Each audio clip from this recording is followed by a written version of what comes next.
Hello students, आज हम part 12 ध्वनि का भाग देख रहे हैं। आगे के भाग में हम ध्वनि का परावर्तक देखेंगे।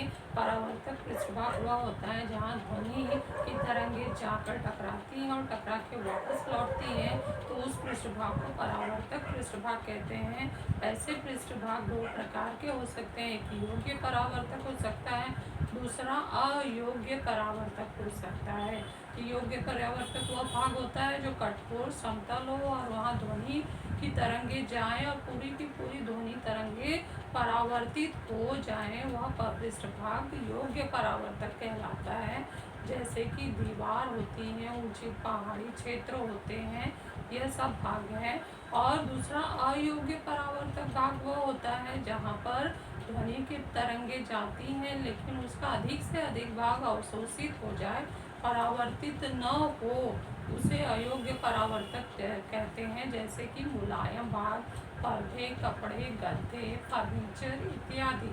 जैसा कि हमने अपने कमरों में देखा है, रूम में, कि यदि हम घर की सफाई कर रहे हैं और सारे चीज़ हम बाहर निकाल दें और कमरा खाली हो जाए, तो हमारा जो आवाज़ है दीवार से टकराकर परावर्तित होने लगता है। ऐसा हमने महसूस किया है, अर्थात आवाज़ गूंजने लगता है।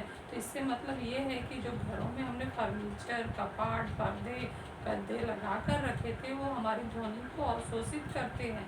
वो अगर ना हो तो कमरे में हमारी आवाज़ें परावर्तित होकर हमें सुनाई देती हैं।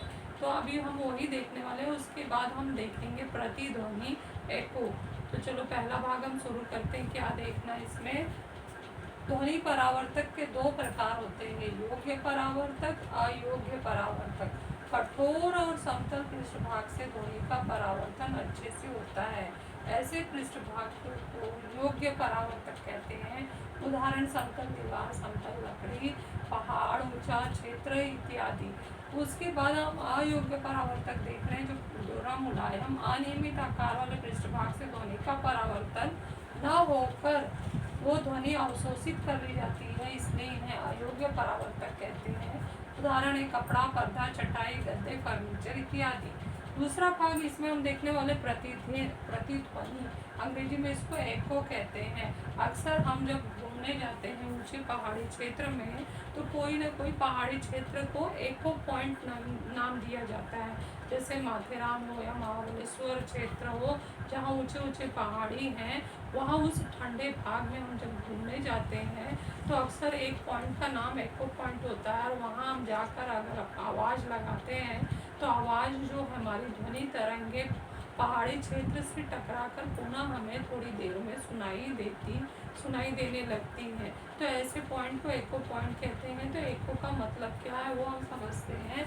एको मूल ध्वनि का किसी भी पृष्ठभाग से पुनरावर्तन के बाद होने वाली ध्वनि की पुनरावृत्ति ही प्रतिध्वनि कहलाती है। वो ध्वनि जाकर टकराती है और फिर उसका पुनरावर्तन होकर, वो परावर्तन होकर पृष्ठभाग से पुनरावर्तन के बाद ध्वनि की पुनरावृत्ति ही प्रतिध्वनि कहलाती है। नेक्स्ट, ये जो प्रतिध्वनि होने के लिए वहाँ का तापमान कितना होना चाहिए? कम से कम 22 डिग्री सेंटीग्रेड होना चाहिए। और ध्वनि स्रोत और परावर्तक पृष्ठभाग के बीच की न्यूनतम दूरी कितने मीटर होनी चाहिए? ये ज्ञात करने के लिए हवा में ध्वनि का वेग कितना है वो हमें लिखना होगा। तापमान 22 डिग्री सेंटीग्रेड पर 344 मीटर पर सेकेंड है, तो ये वेग की इकाई है। और मस्तिष्क में ध्वनि के सातत्य का समय, हमारे मस्तिष्क में कोई भी हम ध्वनि सुनते हैं तो वो कितने सेकेंड हमें तक हमारे दिमाग में रहता है, तो वो है 0.1 सेकेंड, अर्थात 1 सेकेंड का 10वें भाग तक वो ध्वनि हमारे मस्तिष्क पर बना रहता है। तो ये हमारा टी हो गया और ये वेग हो गया। हमें निकालना है दूरी किसके बीच की निकालनी है? ध्वनि स्रोत से परावर्तक पृष्ठभाग के बीच की दूरी। तो हम वेग का सूत्र का उपयोग करेंगे। वेग बराबर होता है दूरी बटे समय, इससे दूरी बराबर हो गया वेग गुणे समय। वेग हम डालेंगे 344, समय डालेंगे 0.1, सेकंड कट जाएगा तो ये आएगा 34.4 मीटर। अर्थात तो हमारी जो बोली गई ध्वनि है, ध्वनि स्रोत से निकली ध्वनि तरंगे जाकर पृष्ठभाग से टकराई और टकरा के पुनः परावर्तन होकर वापस लौट आए, जाने और आने का कुल जो दूरी है ध्वनि तरंगों ने तय किया वो 34.4 मीटर है, परंतु हमें बताना है कि ध्वनि स्रोत से परावर्तक पृष्ठभाग के बीच की न्यूनतम दूरी कितनी है। तो न्यूनतम दूरी इसकी आधी होगी, तो 34.4/2 कर दो तो 17.2 मीटर। अर्थात ध्वनि स्रोत से परावर्तक पृष्ठभाग के बीच की दूरी कम से कम 17.2 मीटर, 17 मीटर, लगभग 17 मीटर हो तो वो वहाँ पर एको सुनाई देगा, अर्थात प्रतिध्वनि सुनाई देगी, आवाज जाके टकराएगी। परावर्तन के बाद मूल ध्वनि को जो पुनरावर्तित सुनाई देती है वो कहलाती है प्रतिध्वनि।